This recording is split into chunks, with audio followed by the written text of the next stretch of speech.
সুপ্রিয় দ্বিতীয় শ্রেণীর শিক্ষার্থী বন্ধুরা, আশা করি তোমরা সকলেই ভালো আছো। আজকের ভিডিওতে তৃতীয় প্রান্তিক মূল্যায়নে গণিত বিষয়ের একটা সম্পূর্ণ প্রশ্ন দেখাবো। তো এই প্রশ্ন থেকে আশা করা যায় তোমরা সকলে উপকৃত হবা। তো চলো প্রশ্নগুলো দেখে নেওয়া যাক। ১ নম্বরে থাকবে সঠিক উত্তরটি খাতায় লেখো, মানে টিক চিহ্ন থাকবে ১০টি, ১০টির জন্য ১০ মার্ক হবে। তো এখানে ক নম্বরটা দেওয়া আছে বাংলাদেশি মুদ্রা কত রকমের? ২ রকমের। খ নম্বরটা দেওয়া আছে এখানে টালি চিহ্ন দেওয়া আছে, দ্বারা কত বোঝানো হয়েছে? এখানে বোঝানো হয়েছে ৬। এরপর গ নম্বরটা দেওয়া আছে জুন মাসের ২ মাস পরের মাস কি? সেপ্টেম্বর। এরপর ঘ নম্বরটা দেওয়া আছে ১ সপ্তাহ সমান কত দিন? এখানে ৭ দিন। এরপর ও নম্বরটা দেওয়া আছে তরলের আয়তন পরিমাপের একক কি? লিটার। এরপর চ নম্বরটা দেওয়া আছে ১ টাকা সমান কত পয়সা? ১ টাকা সমান ১০০ পয়সা। এরপর ছ নম্বরটা দেওয়া আছে ১ কেজি সমান কত গ্রাম? ১ কেজি সমান ১০০০ গ্রাম। এরপর বর্গীয় জ নম্বরটা দেওয়া আছে ১ টাকার কয়েন দেখতে কেমন? ১ টাকার কয়েন দেখতে গোলাকার।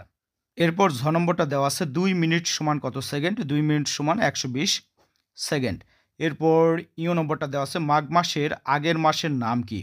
মাঘ মাসের আগের মাসের নাম হচ্ছে পৌষ। এরপর ২ নম্বরের প্রশ্ন হিসেবে এখানে দেওয়া আছে সংক্ষেপে উত্তর দাও। সংক্ষেপে উত্তর দেওয়া এখানে দেওয়া আছে ৫টি, ৫টির জন্য ১০ মার্ক। তো ১ নম্বরে দেওয়া আছে টালি চিহ্ন কাকে বলা হয়? ২ নম্বরটা দেওয়া আছে বাংলাদেশি মুদ্রার নাম কি? ৩ নম্বরটা দেওয়া আছে অক্টোবর মাসের ৫ মাস পরের মাসের নাম কি? ৪ নম্বরটা দেওয়া আছে ২০০০ গ্রামে কত কেজি? ৫ নম্বরটা দেওয়া আছে বাবা প্রতিদিন ৪ ঘন্টা হাঁটেন, ৭ দিনে তিনি কত ঘন্টা হাঁটেন?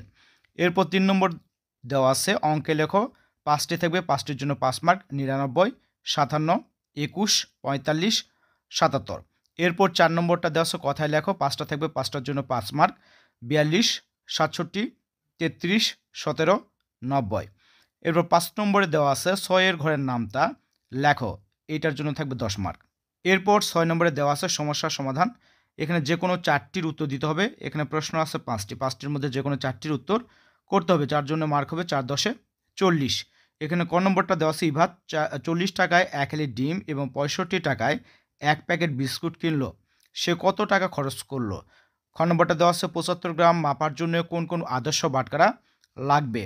এখানে গ নম্বরটা দেওয়া আছে সেন্টিমিটার স্কেলে একটা পেন্সিলের মাপ দেওয়া আছে, আর বলা আছে যে চিত্রে কলমটির দৈর্ঘ্য কত সেন্টিমিটার। এরপর ঘ নম্বরটা দেওয়া আছে ৮ মিটারকে সেন্টিমিটারে প্রকাশ করো। এরপর ও নম্বরটা দেওয়া আছে একটি শ্রেণীকক্ষে 10টি ব্রেঞ্চ আছে, একটি ব্রেঞ্চে 4 জন ছাত্র বসতে পারে, শ্রেণীকক্ষে মোট কতজন ছাত্র বসতে পারবে? এরপর ৭ নম্বরটা দেওয়া আছে জ্যামিতি অংশ থেকে। তো এখানে বলা আছে চিত্রসহ সংজ্ঞা লেখো, যে কোনো 2টি, 3টি দেওয়া থাকবে। ১ নম্বর দেওয়া আছে এখানে ত্রিভুজ, ২ নম্বরটা দেওয়া আছে চতুর্ভুজ এবং ৩ নম্বরটা দেওয়া আছে রেখা। এবং সর্বশেষ প্রশ্ন দেওয়া আছে উপাত্ত থেকে। তো উপাত্ত অধ্যায় থেকে দেওয়া আছে এখানে টালি চিহ্নের মাধ্যমে ফলের সংখ্যা প্রকাশ করো, ১০ মার্ক থাকবে। তো এখানে ছকে দেওয়া আছে ফলের নাম, সংখ্যা, টালি চিহ্ন। আম ৭টা, কলা ৬টা, লিচু ৮টা, আনারস 5টা। এদের টালি চিহ্ন ডান পাশে লিখে প্রকাশ করতে হবে। তো এই ছিল দ্বিতীয় শ্রেণীর সম্পূর্ণ প্রশ্ন, ১০০ মার্কের সম্পূর্ণ একটা প্রশ্ন।